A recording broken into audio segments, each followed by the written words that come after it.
Saya mengatakan jangan takut murtad. Itu konteksnya apa? Ketika bicara apa? Kita ini kalau baca kitab kuning yang dikarang oleh orang-orang zaman dahulu, Imam Syafi'i, Abu Hanifah dan sebagainya, itu saya melihatnya sudah disakralkan oleh umat Islam ini. Jadi artinya pantang mengkritisi pikiran-pikiran mereka. Jadi diyakini kebenarannya. Dan itu kita kena marah besar loh kalau kita mengkritisi Mas Syafi'i, Maliki. Nggak bakal bisa melebihi mereka kamu nih. Orang zaman dahulu jauh lebih pintar dari kamu kan gitu. Itu su'ul adab dan sebagainya. Itu konteksnya itu asalnya. Jadi artinya saya tetap mendorong orang untuk berpikir, untuk membaca secara kritis, ya kan. Artinya jangan takut Anda murtad karena berpikir, karena malah justru ada jaminan ketika Anda berpikir, kalau Anda berpikir benar dapat 2, kalau berpikir Anda salah dapat 1. Jadi orang berpikir tetap dianggap positif dan dapat imbalan berpikir. Salah benar dapat imbalan. Tetapi yang berdosa adalah yang tidak berpikir. Jadi ketika kita mengkritisi agama kita, kitab-kitab ini, itu nggak usah takut murtad, ngapain? Malah dapat pahala kok. Kalau salah juga pahala, bukan murtad kok.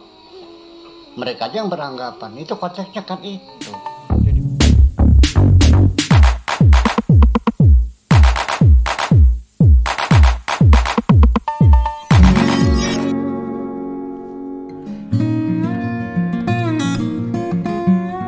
Assalamualaikum warahmatullahi wabarakatuh. Berjumpa kembali di channel Cendekia Muslim.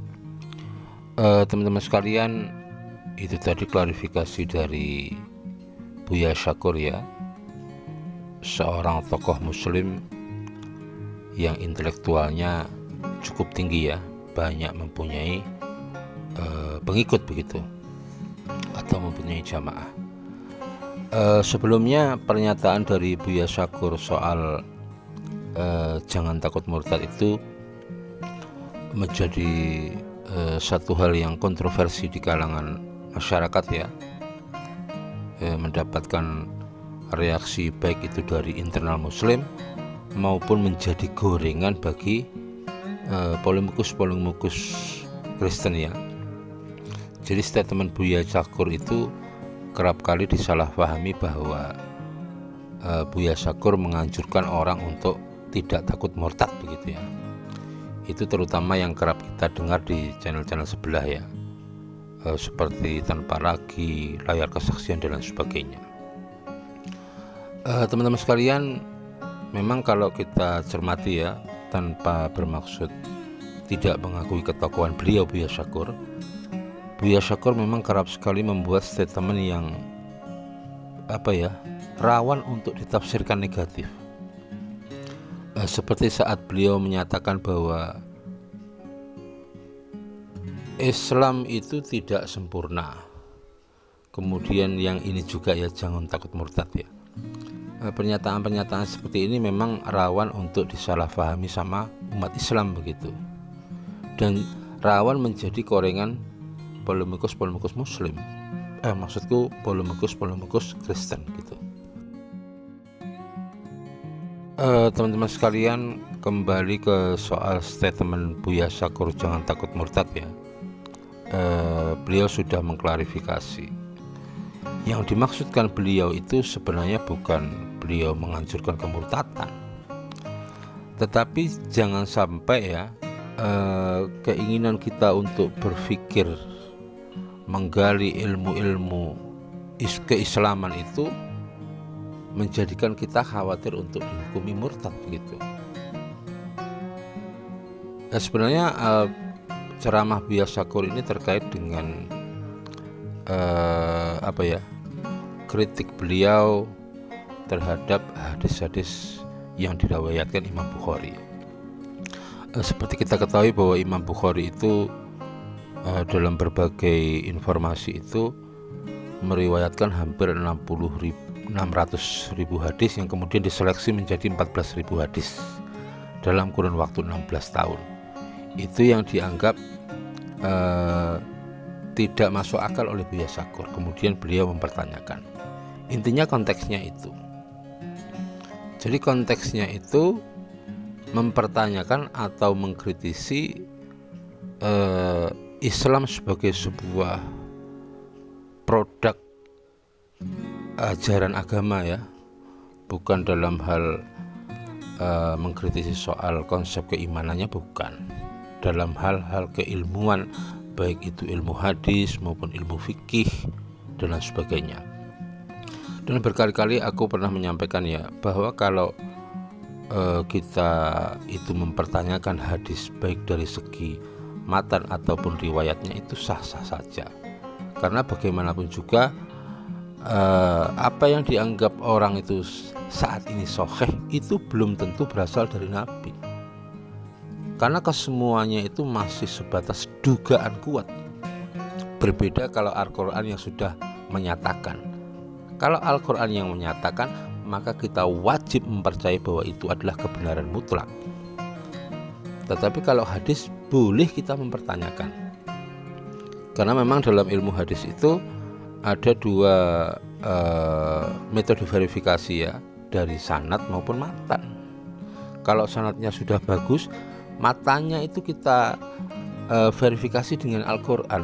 Kalau ada matan-matan atau substansi hadis yang tidak sesuai atau bertentangan dengan Al-Quran, kita boleh kok melakukan kritik terhadap itu, melakukan penelitian apakah hadis itu benar-benar dari Rasulullah SAW. Intinya itu sebenarnya. Karena kalau kita lihat perkembangan hadis sendiri ya, memang benar ditulis itu sekitar 2 abad setelah beliau Rasulullah SAW wafat begitu.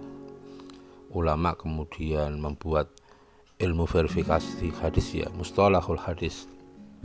Mana ini jenis hadis yang diriwayatkan secara kolektif, mana yang personal, mutawatir dan hadis personal begitu ya, hadis ahad begitu. Kemudian melakukan pembagian, ini yang sahih diduga kuat dari Nabi, ini yang hasan kemungkinan besar dari Nabi, ini yang dhaif kemungkinan besar bukan dari Nabi. Intinya grade-grade semacam itu yang memberikan label adalah para ulama hadis. Makanya untuk mempertanyakan boleh gitu. Pada intinya begitu. Dalam hukum fikih pun demikian. Fikih itu selalu berkembang. Dalam ilmu usul fikih dikatakan ya, hukum itu selalu berputar pada ilat atau penyebabnya, akan dipengaruhi dengan perkembangan zamannya. Aku tidak setuju dengan perkataan Buya Sakur yang mengatakan Islam itu tidak sempurna. Bagiku Islam itu sempurna potensinya maupun substansinya. Karena dalam Al-Quran itu pasti pondasi ilmu fikih, prinsip-prinsip dasar hukum fikih itu selalu sudah ada.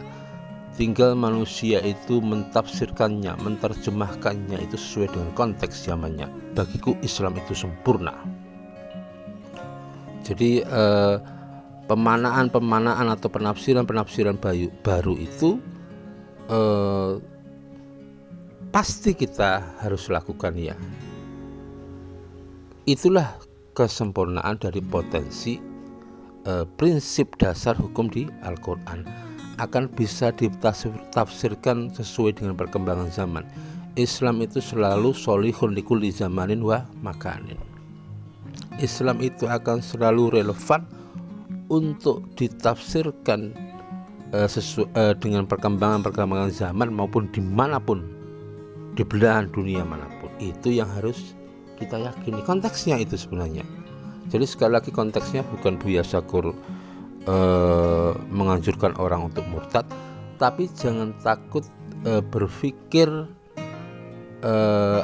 berpikir lebih ke depan, berpikir dengan hal-hal yang baru. Itu jangan takut dihukumi murtad. Sebenarnya pilihan kata ini pun tidak tepat ya. Ngapain harus diarahkan ke murtad? jangan takut untuk terus menggali penafsiran-penafsiran baru. Harusnya seperti itu.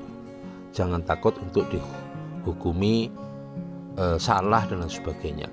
Karena seperti yang kita ketahui, sehebat apapun ulama itu mengarang karya kitabnya, selalu di akhirnya itu wallahu alam bisawab. Imam Syafi'i pun pernah kita kenal dengan istilah qaul qadim maupun qaul jadid.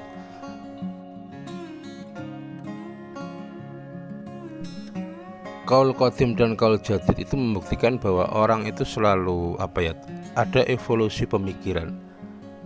Qaul qadim itu pendapat-pendapat terdahulu, kemudian qaul jadid itu adalah pendapat-pendapat terkini. Itu dimungkinkan kok Imam Syafi'i pernah begitu, merubah pendapat-pendapat terdahulu dengan pendapat-pendapat yang kekinian karena mungkin konteks zamannya berbeda, konteks lingkungannya berbeda, istilahnya begitu. Jadi sekali lagi Buya Syakur telah memberikan klarifikasi bahwa statement jangan takut murtad itu bukan anjuran beliau kepada umat Islam untuk murtad, tetapi garansi orang itu kalau melakukan ijtihad dengan menggunakan maksimal daya pikirnya, menggunakan perangkat-perangkat keilmuan, itu jangan takut dihukumi salah. Karena Nabi sendiri telah memberikan garansi, ya, barang siapa yang beristihad menghukumi sesuatu, kalau benar dapat 2, kalau salah dapat 1. Itu apresiasi dari Allah dan Rasulnya. Karena kebenaran itu pada dasarnya kebenaran mutlak tidak pernah dapat kita temukan, tetapi hanya kita dekati. Ini dalam hal-hal yang terkait dengan hukum dan muamalah. Kalau wilayah-wilayah imaniyah itu tidak boleh kita perdebatkan lagi, karena ayat-ayat iman itu sifatnya qat'iyud dalalah, sudah pasti petunjuknya. Adapun ayat-ayat hukum atau muamalah itu masih terbuka untuk penafsiran-penafsiran baru. Demikian teman-teman, kurang lebihnya mohon maaf jika ada pendapat yang salah itu dari diriku, ya, karena kebenaran itu hanya Allah. Wallahu a'lam bishawab. Assalamualaikum warahmatullahi wabarakatuh.